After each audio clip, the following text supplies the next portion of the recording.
Bismillahirrahmanirrahim. Assalamualaikum warahmatullahi wabarakatuh. Anak-anakku sekalian, santri Husnul Khotimah kelas 7 bertemu lagi dengan Ibu dalam mata pelajaran Sejarah Kebudayaan Islam di bab 2 dengan tema perjuangan dakwah Nabi Muhammad SAW di Mekah, pertemuan kedua. Bismillahirrahmanirrahim. Pada bab 2 ini kita memasuki subbab baru, yaitu tantangan dan hambatan dakwah Nabi Muhammad SAW di Mekah. Dakwah Nabi Muhammad SAW di Mekah mendapatkan cacian dan ancaman yang dilontarkan oleh orang kafir Quraisy. Bahkan Nabi Muhammad SAW seringkali diancam akan dibunuh jika tidak menghentikan dakwahnya. Upaya penolakan kaum kafir Quraisy terhadap dakwah Rasulullah SAW seakan-akan tiada hentinya. Di antara faktor-faktor yang menyebabkan mereka enggan memeluk agama Islam diantaranya, yang pertama, perebutan kekuasaan. Kafir Quraisy merasa jika mereka masuk Islam maka mereka telah tunduk kepada Bani Abdul Muthalib, karena Nabi Muhammad SAW merupakan keturunannya. Padahal dakwah Nabi Muhammad SAW tidak ada keterkaitan sama sekali dengan perebutan kekuasaan kelompok tertentu. Dakwah Rasulullah SAW murni dilakukan untuk mengajak masyarakat agar menyembah Allah dengan masuk agama Islam. Tidak ada kepentingan selain hal tersebut. Yang kedua, di antara faktor yang menyebabkan mereka enggan memeluk agama Islam, yang kedua adalah persamaan hak antara bangsawan dan hamba sahaya. Kaum kafir Quraisy menolak mentah-mentah konsep persamaan hak dan kedudukan bagi bangsawan dan hamba sahaya yang ada dalam Islam. Jika hal tersebut dilakukan, maka mereka merasa akan kehilangan hak istimewanya di masyarakat. Mereka sama sekali tidak mau disamakan dengan hamba sahaya. Tantangan dan hambatan dakwah Nabi Muhammad SAW di Mekah yang selanjutnya yaitu takut dibangkitkan di hari kiamat. Islam menjelaskan bahwa kelak kita akan dibangkitkan kembali pada hari kiamat untuk mempertanggungjawabkan segala perbuatan yang kita lakukan. Konsep tersebut tidak diterima oleh kaum kafir Quraisy. Mereka tidak ingin dibangkitkan kembali untuk mempertanggungjawabkan apa yang telah mereka perbuat selama di dunia. Kemudian tantangan dan hambatan selanjutnya adalah taklid kepada nenek moyang. Tradisi menyembah berhala telah menjadi tradisi sejak nenek moyang. Jika masuk Islam dan berhenti menyembah berhala, mereka khawatir terjadi petaka karena meninggalkan tradisi nenek moyang. Kemudian hambatan dan tantangan selanjutnya adalah perdagangan patung. Sebagian kaum Quraisy khawatir jika banyak masyarakat Mekah yang masuk Islam, maka penyembah berhala akan semakin berkurang. Dengan berkurangnya penyembah berhala, para pedagang patung khawatir suatu saat akan habis. Hal itu akan menyebabkan kebangkrutan. Dengan alasan demikian, mereka menolak Islam. Peristiwa penting selama dakwah Nabi Muhammad SAW di Mekah. Selama Nabi Muhammad SAW berdakwah di Mekah, banyak sekali kejadian-kejadian yang dialami berkaitan dengan kehidupan Rasulullah SAW maupun kehidupan para pengikutnya. Peristiwa-peristiwa tersebut diantaranya hijrah ke Habasyah, misi ke Taif, dan Isra Mi'raj. Yang pertama, kita akan membahas tentang hijrah ke Habasyah. Makin hari, perjalanan dakwah umat Islam di Mekah makin banyak tantangan. Penyiksaan terhadap umat Islam terus-menerus dilakukan tanpa belas kasih oleh kaum kafir Quraisy. Melihat keadaan tersebut, Nabi Muhammad SAW memberi perintah kepada kaum muslimin untuk hijrah ke Habasyah. Tujuannya agar mereka terhindar dari ancaman orang-orang kafir Quraisy. Rasulullah memilih Habasyah sebagai tujuan hijrah umat Islam karena raja dari Habasyah yaitu Asimah An-Najasyi terkenal sebagai raja yang adil. Rasulullah yakin mereka akan mendapatkan perlindungan dari raja jika umat Islam berada di sana.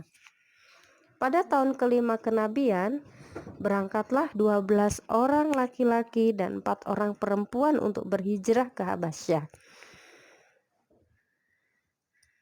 Orang yang berhijrah itu diantaranya Utsman bin Affan beserta istrinya, Zubair bin Awam, Abdurrahman bin Auf, dan Ja'far bin Abu Thalib. Perjalanan ke Habasyah mereka tempuh dengan menaiki kapal laut yang biasa digunakan untuk berdagang antara negara Arab dan Habasyah. Masya Allah, saat sampai di Habasyah mereka disambut dengan baik oleh pihak kerajaan Najasyi.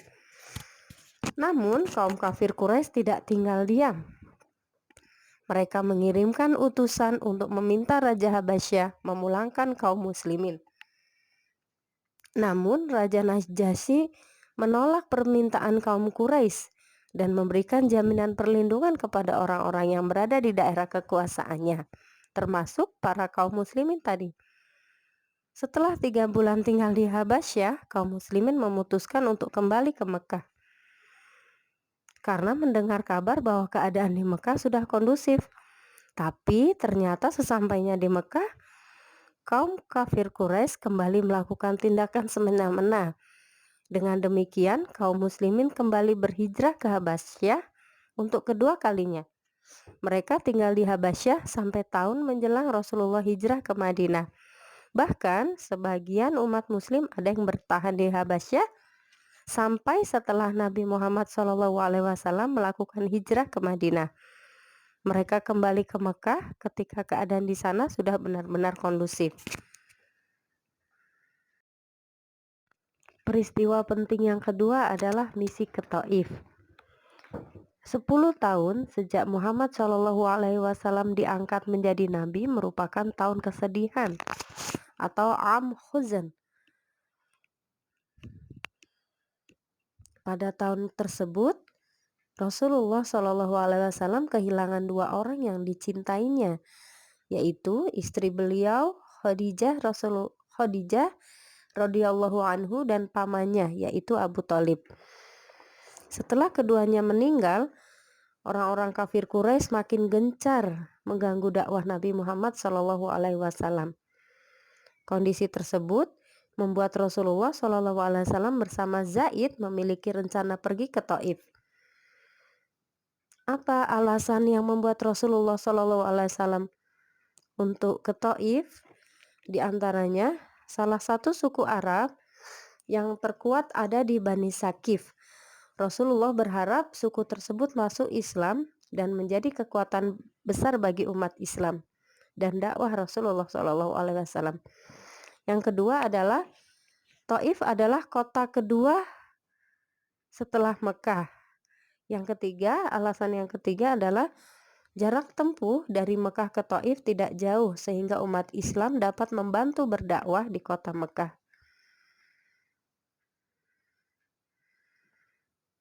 Maksudnya di kota Taif. Kemudian yang keempat, Rasulullah SAW memiliki keluarga yang menjadi pembesar dan penguasa Taif dari keturunan Sakif, yaitu yang bernama Kinanah. Rasulullah SAW berharap Kinanah akan memberikan dukungan dan perlindungan terhadap dakwahnya. Nabi Muhammad SAW akhirnya melakukan perjalanan ke Taif. Namun saat sampai di sana ternyata Nabi Muhammad SAW tidak mendapatkan respon positif dari masyarakat Taif. Mereka tidak mau memberikan perlindungan maupun pertolongan apapun terhadap Nabi.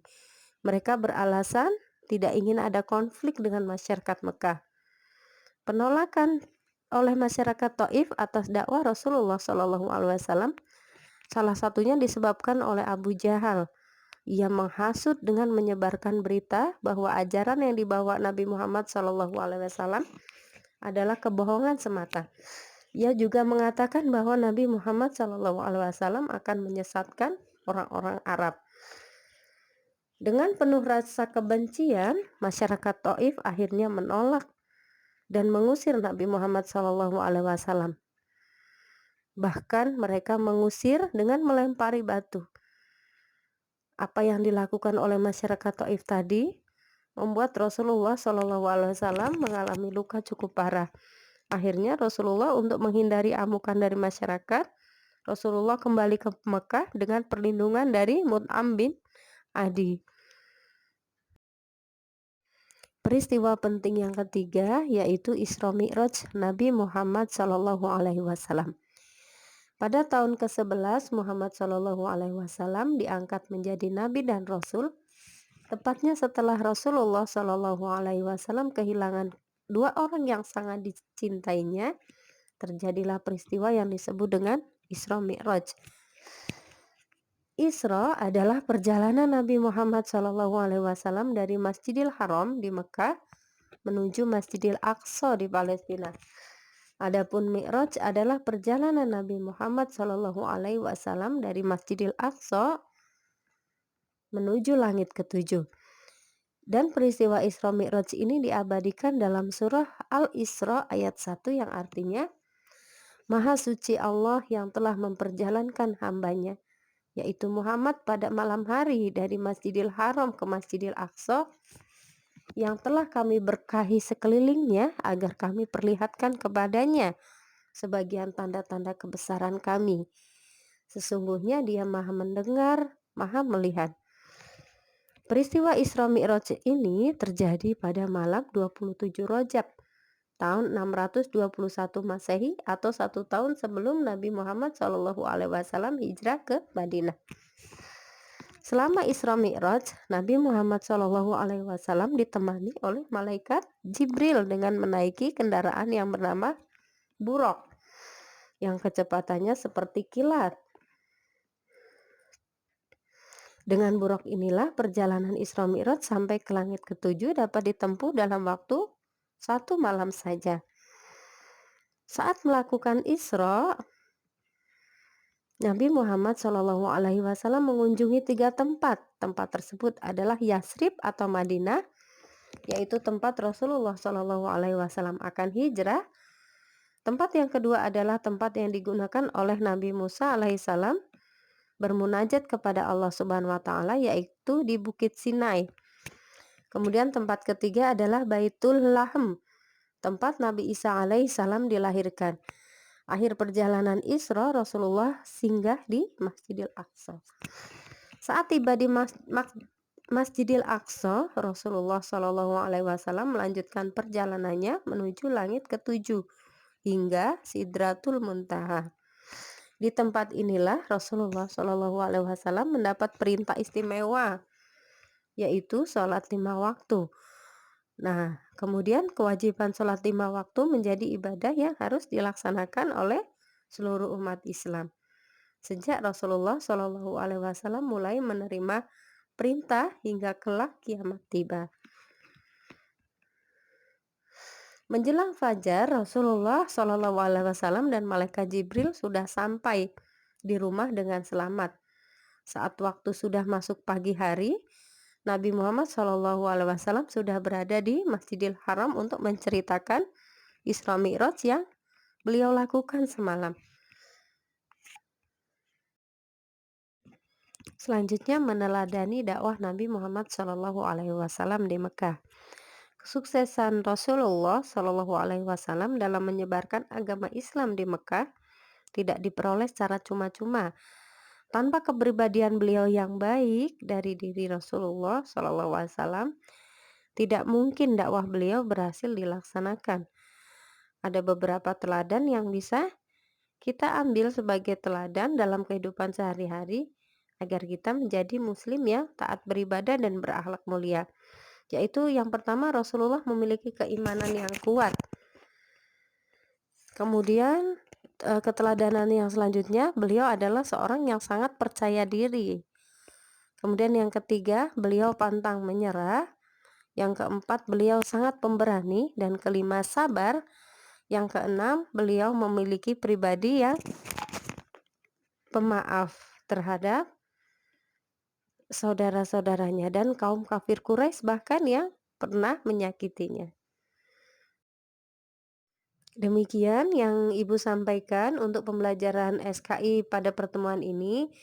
Terima kasih, syukron, jazakumullah khairan katsiran. Semoga ilmu yang Antuna dapatkan bermanfaat dan diberkahi oleh Allah Subhanahu wa taala. Assalamualaikum warahmatullahi wabarakatuh.